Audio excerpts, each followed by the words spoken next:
আলাইকুম আলহামদুলিল্লাহ ওয়াহদা ওয়াসসালাতু ওয়াসসালামু আলা মান লা নাবিয়্যা বাদা। সম্মানিত দর্শক মণ্ডলী, আমাদেরকে জিজ্ঞাসা করা হয়েছে, জনৈক আলেম বলেন যে নূহ আলাইহিস সালামের প্লাবন এই দিনে হয়েছিল এবং এই দিনেই শেষ হয়েছিল। নূহ আলাইহিস সালামের প্লাবন হয়েছিল, আমরা কোরআনের মাধ্যমে অবগত এবং সহিহ হাদিসের মাধ্যমে অবগত। তবে তা মহরমের 10 তারিখই ছিল, এ ব্যাপারে বিদ্বান কোনো কিছু বলেননি। রাসূল সাল্লাল্লাহু আলাইহি সাল্লাম থেকে এবং সাহাবীগণ থেকে এর কোনো স্পষ্ট প্রমাণ নেই। যেখানে রাসূল সাল্লাল্লাহু আলাইহি সাল্লাম বলেছেন, হাদ্দিসু আন বানি ইসরাইল আলা হারাজ বাল্লিগু আন্নি ওয়ালা আয়া, পৃথিবীর মানুষ তোমরা আমার একটি কথা জানা থাকলে অন্যকে বলো, আর বানি ইসরায়েলের কাহিনী বলো, কোনো দোষ নেই।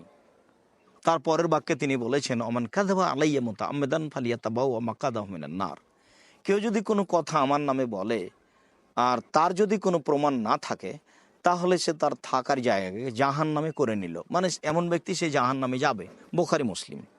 সম্মানিত দর্শক মণ্ডলী, অত্র বুখারী মুসলিমের হাদিসে প্রমাণিত হয় যে হাজার হাজার বছর আগেকার কাহিনী আমাদেরকে বলতে হবে, যা কোরআন এবং সহিহ হাদিস দ্বারা প্রমাণিত।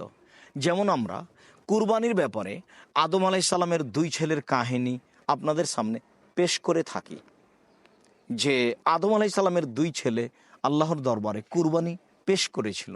একজন পেশ করেছিল দুম্বা, আর একজন পেশ করেছিল কিছু গম। কাবিলের গম কবুল হয়নি, আর হাবিলের দুম্বা কবুল হয়েছিল। তাহলে একবারে প্রথম যুগের কাহিনীও কোরআন মাজিদে রয়েছে।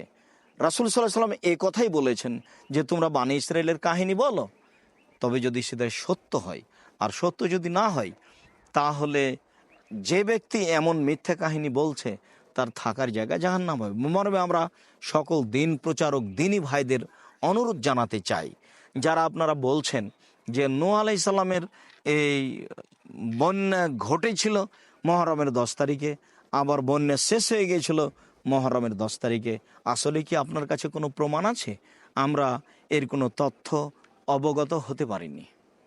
যদি সত্য সত্যি আপনার কাছে কোনো তথ্য থাকে, তাহলে জাতির সামনে পেশ করুন, অন্যথায় জাতিকে বলুন যে এটা ভুল হয়েছে, আল্লাহ তুমি আমাদের মাফ করো। আমরা আপনাদেরকে ভুল স্বীকার করার জন্য অনুরোধ জানাচ্ছি। আসলে মহরমের 10 তারিখে নূহ আলাইহিস সালামের যুগে এই প্লাবন ঘটেছে, এ কথা ঠিক নয়, এটাই ঠিক। কেননা এসব ইতিহাসে কোনো বিজ্ঞানী এ ব্যাপারে কোনো কলম ধরেননি। মর্মে আমরা আপনাদেরকে অনুরোধ জানাচ্ছি যে আপনারা সঠিকটা জাতির সামনে পেশ করুন। ধর্মের নামে একটা মিথ্যা কাহিনী পেশ করলেন, ফলে পরকাল হারালো, এমনটা আমরা চাচ্ছি না।